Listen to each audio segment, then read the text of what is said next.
Jennifer the firefighter. Jennifer Smith is a firefighter.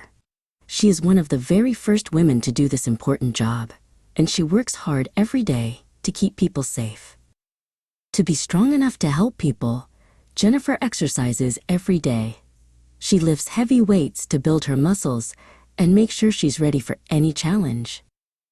Being a firefighter is a very important job.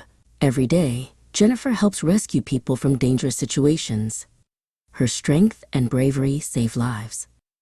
Jennifer is married to a kind man who is a school teacher. He is very proud of all the amazing things she does as a firefighter. Jennifer is also a mother.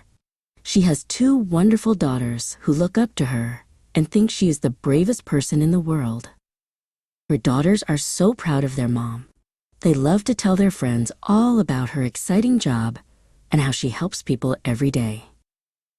Jennifer loves being a firefighter. She feels happy and fulfilled knowing that she is making a difference in her community and keeping people safe. She also loves being a wife.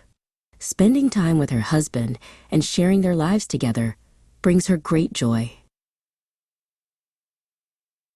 And of course, Jennifer loves being a mother. Her daughters are the light of her life, and she cherishes every moment she spends with them. Jennifer Smith is a hero in many ways. She is a brave firefighter, a loving wife, and a wonderful mother, and she is happy with her life.